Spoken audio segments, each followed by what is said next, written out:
Bollywood star Saif Ali Khan पर जानलेवा हमला होने के बाद सैफ अली खान पिछले 24 घंटे से ज्यादा समय से मुंबई के लीलावती अस्पताल में मौजूद हैं।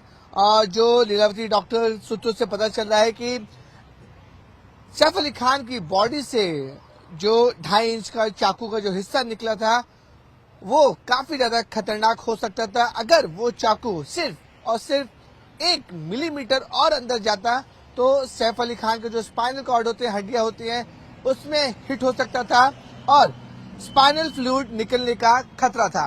डॉक्टरों का साफ कहना था कि 1 मिलीमीटर अगर और जो चाकू वो अंदर जाता तो सैफ अली खान की जान को खतरा था, उनकी बॉडी को खतरा था और फिर उन्हें रिकवर करना बहुत ज्यादा मुश्किल हो जाता।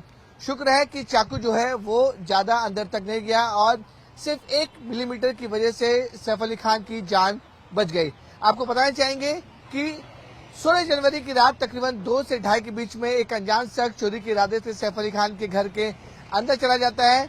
चोर को पकड़ने और भगाने में झड़प शुरू होती है और चोर अपने पास रखे हथियार से सैफ अली खान के बेटे के केयरटेकर और सैफ अली खान पर जानलेवा हमला कर देता है।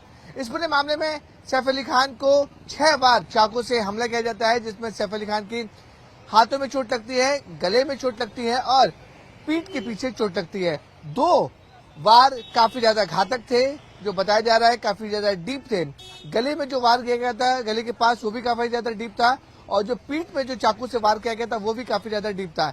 इसलिए सैफ अली खान का मुंबई के लीलावती अस्पताल में इलाज किया गया। 5 घंटे तक ये लंबा ऑपरेशन चला क्योंकि डॉक्टर का कहना था कि पीठ के पीछे स्पाइनल के पास जो चाकू का हिस्सा बॉडी के अंदर फंसा रह गया था उससे बहुत ही सतर्क तरीके से निकाला गया और बताया जा रहा है कि पूरा ऑपरेशन 2.5 घंटे तक चला। 2.5 इंच माफ कीजिए 5 घंटे तक चला और 2.5 इंच का जो लोहे का पार्ट था, जो चाकू का पार्ट था, उसे डॉक्टर निकालने में कामयाब हुए।